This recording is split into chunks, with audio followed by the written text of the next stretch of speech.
I didn't do fundraising before starting the project because I didn't think anyone would really even believe this could be done.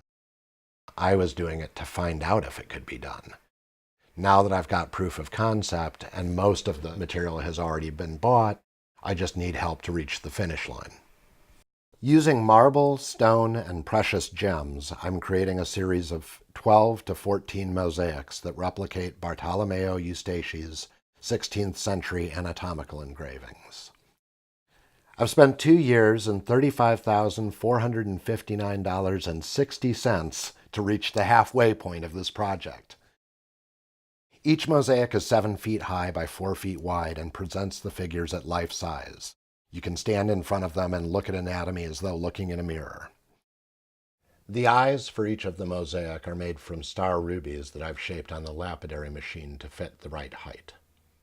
Way back in 2005, I had the simple idea that minerals and stone dug from the body of Earth come in exactly the right colors to portray the interior of the human body.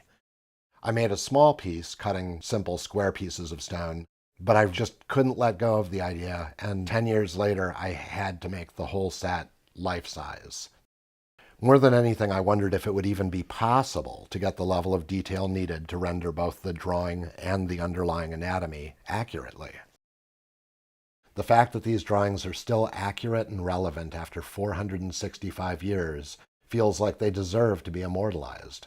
And since mosaics can last thousands of years, that seems like a good way to honor and preserve them. The illustrations were drawn by hand at the direction of a surgeon as he dissected a corpse.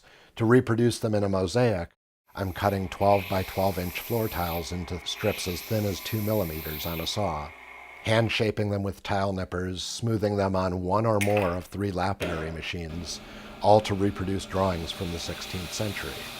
This project is about as old school and analog as you can get. By the time it's finished, I will have cut between 2 and 3 miles of stone into teeny little strips. This is a project you couldn't do with automated cutting machines because choosing every tiny bit of stone for the correct color and texture requires judgment and a human eye. My original plan only called for 12 mosaics, but I've decided to add the 2 plates that detail the skeletal system after my most recent piece, in which the rib cage came out with so much depth and color and light and shadow, it looks almost like a painting. I now feel like I can bring real life to the bones through stone. I plan to tour the finished mosaics as a museum exhibit, with the original drawings displayed next to the mosaics for comparison.